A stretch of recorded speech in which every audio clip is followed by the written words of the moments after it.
Hey A&Pers, this is Dr. Jones checking in. This is A&P 1 Lab 2 video 4. We're at the top of page, well, it's page 17 in my version of the notebook, but we're definitely starting with the sphenoid bone, whatever page that happens to be for you.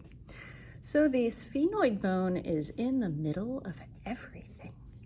I'm trying to remember, I think it's purple in your book, but it's this bit here. It's got these wings and this part and these holes, not the carotids. And you can also see it here on the side and in there and under here. And like literally there's not a view of the skull where you cannot see some portion of the sphenoid bone. It's right in the middle of everything. Okay, and there are a lot of structures here that we need to learn. So first, let's talk about this little indent right here. And I have a mid-sagittal section. There we go. So you see we're talking about this indent right here.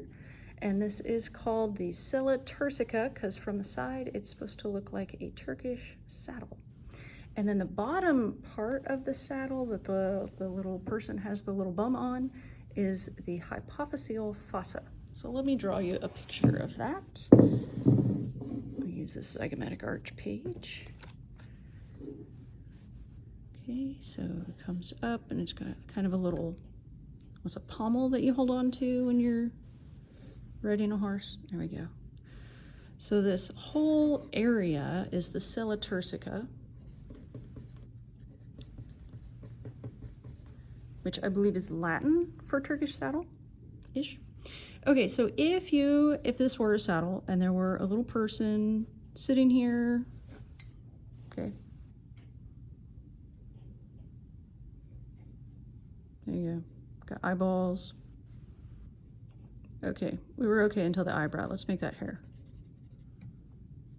It's getting worse. That's terrible. You got another knee on the other side. Okay, so this is the Silica, the whole region. But where their bum is sitting is the hypophyseal fossa. Hypo means below. PHY says f, like physics is fun, physics. Hypophyseal. And we already talked about a fossa. We said a fossa was an indentation. So what lives there is the pituitary gland. And the technical term for the pituitary gland is the hypophysis. And so the adjective form of hypophysis is hypophyseal. So this that the hypophysis sits on is the hypophyseal fossa. So say that 3 times fast. So the hypophyseal fossa is the bottom of the region. So how do we ask about that? If there's a circle on the picture and it says name this region, there we go, you can see it. Then you say Silica. And if it says point to that specific structure, or to the bottom region, or sometimes in person, there'll be a little pipe cleaner shoved in there. Okay, but you still have to read the question. If the question says name the area with a pipe cleaner in it, then it's the Silica. If it says name the surface that the pipe cleaner, yellow pipe cleaner is sitting on, or name the bottom of the structure under the pipe cleaner, then you say hypophyseal fossa. You got it. So that's how that works. Next is the foramen ovale, and it is in fact an oval-shaped hole in the bone. Can you find it? That's right. So, got a white pipe cleaner here. Here is the foramen ovale. It's the oval-shaped hole in the bone, foramen ovale. And then the foramen spinosum, and here we have another example of the smaller it is, the longer its name. We have these tiny, tiny, tiny little lateral hole, and that's the foramen spinosum. Use a tiny, tiny pipe cleaner. Move those up out of the way. Next on the list is the foramen rotundum. Okay. The foramen rotundum doesn't show up on this picture. So when I draw in on this picture, I usually draw an arrow to show that you have to flip this up. And then you see a rotundum is a part of a building that's perfectly round, like under the arch. So here is the foramen rotundum, a perfectly round hole in the bone. And it's hard to get the pipe cleaner through because it comes out in a weird spot. You want to guess where that comes out? Yeah, that's not where it comes out. It does not come out the eyeballs. It does not come out the nose. It comes out behind the cheekbone. Isn't that funny? So there's your foramen rotundum. Okay.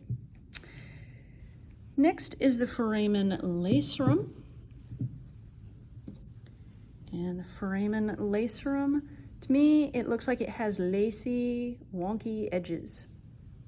And sometimes we cover this in the spring semester right on Valentine's Day, and the students have assured me in the past that that's all you need on Valentine's Day is lace and rum. Which, but if it helps you remember, the foramen lacerum, and it is the larger one. So if you're going from medial to lateral, foramen lace, you've got the sella turcica with a hypophyseal fossa in the middle. And then lateral to that is the foramen lacerum. Let's see if I can get this to go through both sides at the same time. I haven't played that game yet, so let's see how it goes. And then the foramen ovale. Put that through both sides too. Will that go? Maybe. Maybe not. Okay. Sort of went. And the foramen spinosum. Again, spinosum is the tiny hole. Itty bitty tiny hole. The larger structures get named first, so they get the basic names. And then the leftover terms, leftover structures get longer, more convoluted names. Okay, and this was the foramen rotundum because it is round, like a rotunda on a building. I grew up in Missouri, and the Missouri State Capitol has a rotunda, and it's way up under the arch, under the dome. And there's a whispering gallery that used to be able to go up into. And you would face the wall in the rotunda, the circular part, because there was just a tiny little balcony. And you would face the wall, and you would whisper something. I think we were in junior high last time we went up there. The whole class went up there, and we were all very loudly whispering something, and you can hear it on the other side of the rotunda. So it's actually pretty cool. All right, so these are the holes. Oh, and then we have the optic canal, which comes out the eyeball. Optic canal. So this is where your optic nerve. So if you put optical canal on this, it will be wrong. And any term other than optic is not correct. And any term other than canal is not correct. And then we also have, oh, and where does the optic canal come out? It comes out in the eyeball. And then next we have the superior orbital fissure, or I guess it was before that. Superior orbital fissure, and to me, the superior orbital fissure looks like a banana, but it's probably easier to see from the eyeball. So there it is, and then we'll put the pipe cleaner in it, so we can go across and get in the other group. Sort of superior orbital fissure, and the superior orbital fissure for sure would be probably easier to ask from a picture of the eyeball, from the orbit. In a face-to-face lab test, it would just be a pipe cleaner through the hole. The pipe cleaner will have a piece of tape, the flag on one end, and I'll have like 9. And then on the card, it'll say the purple pipe cleaner goes through what hole, and you'd be able to pick this up and flip it to see what it is. But I'm not quite sure what the picture is on this. This test is built, I just haven't seen it yet. There's yet another, there we go. Okay, and I am 1 pipe cleaner short, but yeah,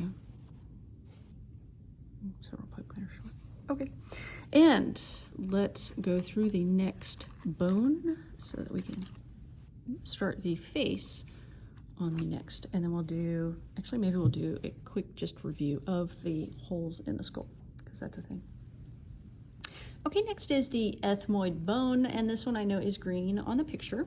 This little wedge right here, it sticks up. I don't know if you can see that in the picture in the lab book. Of course, you can't see that it sticks up, but so this is the crista galli of the ethmoid bone, and then that indent on either side of it where the shadow is, like literally the shadow, is the cribriform plate. And the cribriform plate is where the olfactory bulbs live, and there are holes in the cribriform plate so that the nerves can come through into the nasal cavities, and that's the olfactory nerves, and that's how you smell, is the olfactory nerves come into the nasal cavity and go through the holes in the cribriform plate to the olfactory bulbs, and then the olfactory nerve goes back into the brain, and that's how you smell stuff, and we'll talk more about that next semester.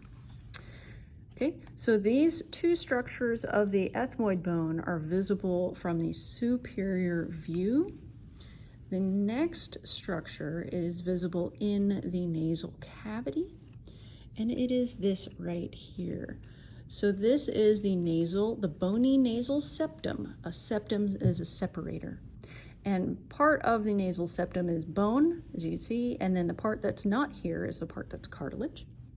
So the superior aspect of the bony nasal septum is the perpendicular plate, and the perpendicular plate is part of the ethmoid bone. Now this inferior portion is a different bone, and on mine it's the same page, it's the very bottom term on page 17, it's the vomer. So this is the vomer, and I'm gonna flip the skull around. You can also see the vomer right here. Vomer, vomer, perpendicular plate. So we've got different bones here, 2 different bones. This one's part of the ethmoid bone. What structure? The perpendicular plate. This one's what bone? The vomer. And what's this?